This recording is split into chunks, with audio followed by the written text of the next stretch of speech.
Ayan po, makikita po natin ang motocross dito po sa Barangay Matayom, Katayngan, Masbate.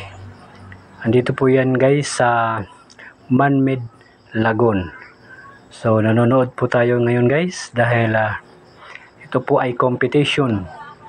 So good luck lang po kung sino yung mananalo sa inyo at kung hindi, at yung mga hindi nananalo o hindi mananalo sa competition ito. So ingat-ingat po mga guys dahil talaga namang napakaganda siyang tingnan, ngunit medyo may risk din naman po yung palaro na ito, ano po. So pero yan naman po ay talagang nag-iingat din sila. So tingnan po natin, talagang napakaganda po guys. Ayan, mga iba't ibang lugar po yan, mga dayo yung mga naglalaban dyan mga guys. At yan po sila ay talaga namang praktisado at magagaling na sa ganyang larangang laro. Kaya guys, kitang-kita po natin yung laro nila, yung habulan. Dahil nga ito po ay competition, ay ingat lang po. At yan po din po mga guys ang Baslay Island. Ayan po, talagang napakaganda ng island na yan. Dito rin po yan sa Barangay Matayom or sa bayan ng Katayngan, Masbate. Talaga namang napakaganda niyan guys. At marami pong lokal na pumupunta dyan. At naging tourist spot na rin po yan guys sa ngayon. Ayan, talagang maganda ang island na yan, yung isla na yan. So kung may time kayo, pwede kayong magbakasyon dito po sa Katayngan. At meron naman din pong mga magagandang lugar at tanawin na mapupuntahan po rito.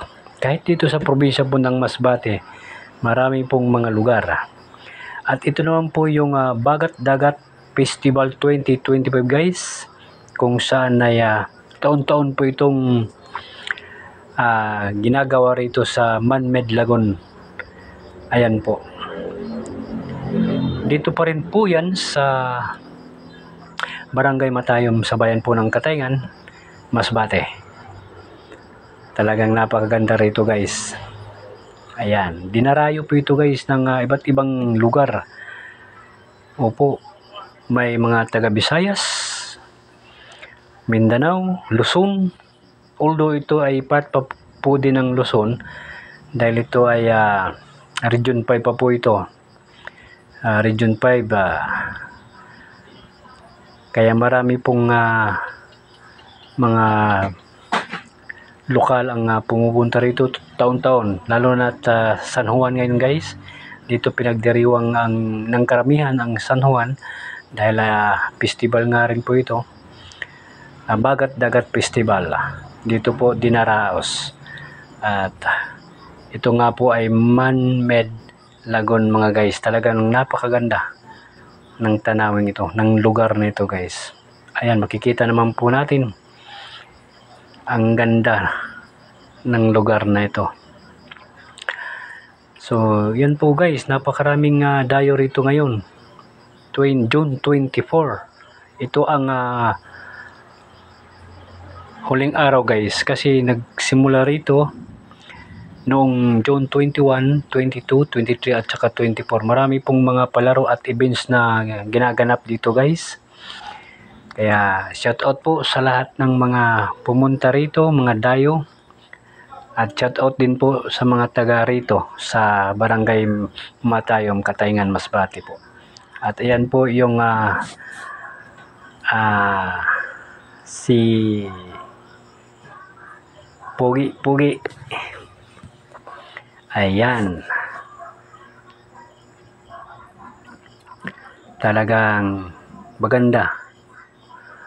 Napaka sarap balik-balikan yan guys, ang lugar na ito guys. Actually marami pa pong mga lugar dito na hindi pa po na didiscover, pero ginagawa po natin ang lahat ng mapuntahan para may pakita at maparating po sa inyo ang mga nagagadahang tanawin dito sa bayan. Actually, probinsya namin to eh. Kaya napupuntahan ko yung mga lugar na kayang-kaya kong puntahan para lamang maipakita at maparating sa inyo ang mga nagagandahang tanawin, guys. So isa nga rin po ito. Isa ito sa papakita ko sa inyo, may papakita ko sa inyo, may paparating ko sa inyo itong festival na ito, guys. At ayan, yan pong mga floating boat. Ayan, pwede kayong sumakay dyan, guys. Libre po yan, walang bayad dyan, guys. Pwede kayong pumasal doon sa pinakadulo, pwede kayong umikot-ikot lang dyan sa loob ng lagoon. At yan po ay walang bayad. Libre po yan. Libre ang serbisyo dyan po. So ito, guys, ito yung fluvial parade. Opo. Kaya talagang napakaganda. Ayan. Sino ba naman ang hindi mamamangha sa lugar na ito, guys? Lalo na kung mapuntahan nyo, makita nyo personal na kayo mismo makapunta rito, guys. Ayan, taon-taon po ito, guys. Tuwing June, nag-umpisa rito ay 21 hanggang 24, 4 na araw po, guys. So pwede kayo mag-camping rito araw-araw. At iyan naman din po ang tinatawag na bangkarera, guys. Ayan, sa mga magkakabilang probinsya dyan, mga taga Samar, nakakarating dito, guys, sa kompetisyon ito. So maraming sumasali rito sa ganitong mga events.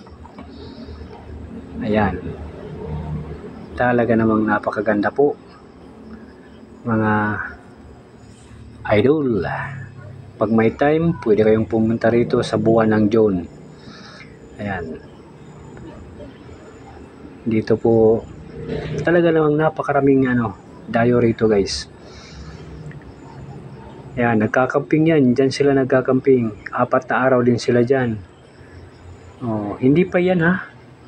Lalong-lalo na pag nasa gitna ka pa. Kasi malawak to, guys. Napakalawak ng lagoon ito. So pwede kayong magcamping dyan. Walang bayad po ito, ha.